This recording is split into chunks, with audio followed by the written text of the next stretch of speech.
தாவீது சவுலுக்கு பயந்து தன் ஜீவனை காக்கும்படியா பல இடத்துல ஓடி ஓடி ஒளிஞ்சுக்கிற ஒரு அனுபவம்.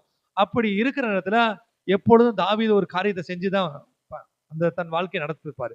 ஆண்டவரே, நான் இங்க போலாமா போக கூடாதா? அப்ப ஆண்டவர்ட்ட விண்ணப்பம் பண்றாரு. அந்த வசனம் இப்படி சொல்லுது, அப்பொழுது தாவீது திரும்பவும் கர்த்தரிடத்தில் விசாரித்த போது, எப்பயுமே கர்த்தர்ட்ட விசாரிச்சு, அப்பா நான் இங்க போலாமா? இங்க போனா சரியா இருக்குமா? அங்க போய் நான் என்ன செய்யறது? எனக்கு ஒரு பெரிய பிரச்சனை பின்னாடி துரத்திக்கிட்டே இருக்கு. அந்த பிரச்சனையில இருந்து நான் பாதுகாக்கப்படுறது, நான் போற இடம் சரிதானா? அப்படின்னு ஆண்டவர்ட்ட கேட்கும்போது ஆண்டவர் சொல்றாரு, கேக்கிலாவுக்கு நீ போ. ஆண்டவர்ட்ட உத்தரவு கிடைச்சிருச்சு. நாம நினைக்கிறோம் ஒரு சில இடங்கள்ல நமக்கு மனுஷீகமா நம்ம யோசிக்கிறோம், இங்க போனா நல்லா இருக்கும், அங்க போனா நல்லா இருக்கும், நம்ம பாதுகாப்பா இருப்போம். அப்படிப்பட்ட பாதுகாப்பை தேவன் நமக்கு உறுதிப்படுத்தினா தான் போகணும். அப்படி இல்லைன்னா அந்த இடத்துக்கு நம்ம போகாம இருக்கிறது நல்லது. அப்ப தாவீதுடைய விசாரிப்பு தேவனிடத்துல இருக்கு. எந்த ஒரு மனுஷனையோ சுயமாவோ யோசிக்கல. அந்த சத்தத்துக்கு கீழ்ப்படிந்து கேக்கிலாவுக்கு போறாரு. கேக்கிலாவுக்கு போனா அந்த கேக்கிலா ஏற்கனவே பிரச்சனை இருக்கு. கேக்கிலான்ற ஒரு தேசம், ஒரு பட்டணம். அந்த பட்டணத்து மக்கள் ஏற்கனவே ஒரு பிரச்சனை இருக்கிறாங்க. பெலிஸ்தியர்களால ஒரு அடிமைத்தனத்துக்குள்ள இருக்கிறாங்க. பெரிய பிரச்சனைகளுக்குள்ள இருக்கிறாங்க. அந்த பிரச்சனைகள்ல இருக்கிற ஒரு இடத்துல தாவீத ஆண்டவர் கொண்டு வராரு.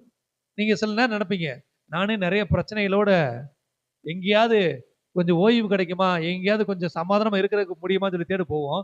போனா அங்க அதை விட ஒரு பிரச்சனை. அந்த இடத்துல ஆண்டவர் நம்மளை கொண்டு போனதுக்கு முகாந்திரம் என்ன தெரியுமா? தாவீது அங்கே தன் சகோதரர்கள் மத்தியில பால் கட்டிகளை கொடுக்க போகும்போது அவங்க சகோதரர் சொல்றாங்க, உனக்கு இங்க என்ன வேலை? ஆடு மேய்க்கிறத விட்டுட்டு இங்க எதுக்கு வந்தேன்னு சொல்லி அங்க தாவீது சத்தம் போடுறாங்க. உடனே தாவீது அங்க சொல்றாரு, நான் வந்ததுக்கு இங்க ஒரு முகாந்திரம் இல்லையா? ஆண்டவர் உங்களை ஒரு இடத்துக்கு கொண்டு போனா அதுக்கு ஒரு முகாந்திரம் இருக்கும்.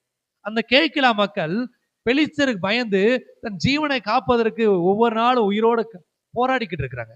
அந்த மக்களை ரட்சிப்பதற்கு ஏற்கனவே பிரச்சனைக்குரிய தாவீது ஆண்டவர் அங்க கொண்டு போறாரு. இன்றைக்கு ஆண்டவர் உங்களுக்கு கற்றுக் கொடுக்கிற விஷயம், தேவனுடைய சத்தத்தை கேட்டு நீங்க ஒரு இடத்துக்கு போங்க.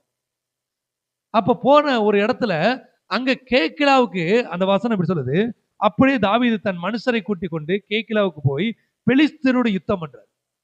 அவருக்கு ஏற்கனவே பின்னாடி பிரச்சனை கணக்கில்லாம இருக்கு. ஆனா அந்த கேக்கிலாவின் ஜனங்களை விடுவிக்கும்படியாக பெலிஸ்தரோடு யுத்தம் பண்ணி அந்த கேக்கிலாவுக்கு ஒரு விடுதலை கொடுக்கிறார்.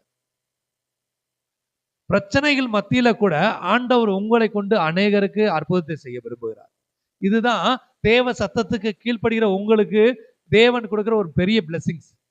ஆண்டவர் சில இடத்துக்கு உங்களுக்கு போன்னு சொன்னா, அங்க உங்களுக்கு எப்படிப்பட்ட சூழ்நிலை இருக்குன்றது உங்களுக்கு தெரியாது. ஆனால் அவர் வார்த்தைக்கு செவி கொடுத்து நீங்க அங்க போக வேண்டிய அவசியம் தான் போய் தாகணும். காரணம், உங்களை விட அதிக பிரச்சனை உள்ள மனிதர்கள் அங்க இருக்கலாம். அவர்களை மீட்பை உங்கள் மூலம் தேவன் கொடுக்க விரும்புறார். இன்னைக்கு சில நேரம் நம்ம பிரச்சனையோட இருக்கும்போது யாரோ நம்மளோட உதவி கேட்டா என்ன செய்வோம்?